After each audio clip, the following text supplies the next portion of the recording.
Harka fuunee akkam jirtu daawwattoota miidiyaa Federeeshinii Kubbaa Miilaa Oromiyaa odeeffannoo ispoortii guyyaa irraa waliin isinitti himaa na waliin tura. Taphoonni Torbee 17'ffaa Liigii Olaanoo Oromiyaa ramaddii Mattuutti taphoonni 5 Kamisaa irraa geggeeffameera.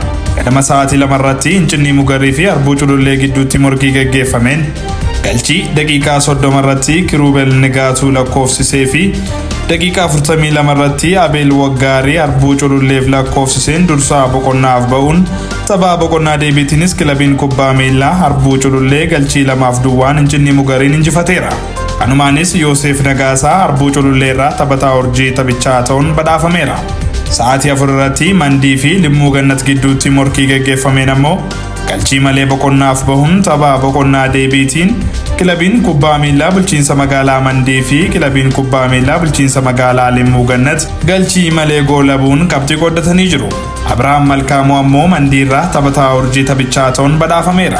Sa'aatii 6 irratti immoo Jaardagaa Jaartee fi Aggaaroo gidduutti morkii geggeeffameen galchii malee boqonnaaf bahuun tapha boqonnaa deebiitiin ammoo daqiiqaa 79ffaa irratti Faisal Muzammil rukuttaa adabbii Aggaaroon argatee gara galchiitti jijjiiruun dursummaa Aggaarootti fufsiisus daqiiqaa dabalataa 90 irratti daqiiqaa 5 kennameen Istifaanos Asaffaa galchii Jaardagaa Jaarteef lakkoofsisuun walqixxeessee jira.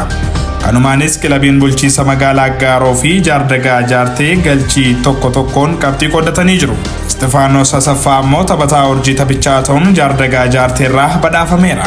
Tapha waaree booda sa'aatii 8 irratti Ammayyaa fi Gabaaroobii gidduutti geggeeffameen ammoo galchii malee boqonnaaf bahuun tapha boqonnaa deebiitiin daqiiqaa 58ffaa irratti Kaaleb Mulgeetaa Ammayyaaf lakkoofsisuun dursa qabachiisus daqiiqaa 65ffaa irratti ammoo Addisuu Tasfaayee Gabaaroobiif lakkoofsisuun walqixxeessee jira.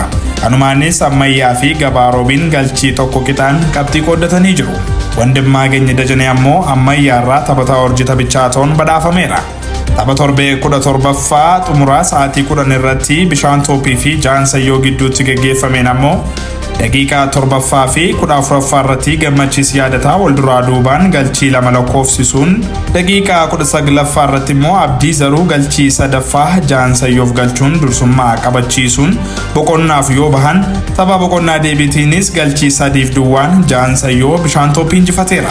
Kanumaanis Jaansayyoo dursummaa liigichaa garaagarummaa qabxii 4 dursuu irratti argama. Addisuu Xilahuun immoo karra eegaa Jaansayyoo taphataa urjii taphichaa ta'uun badhaafameera. Gabaasa qindaa'eef Sanyii Cannaqaa Mattuurraa.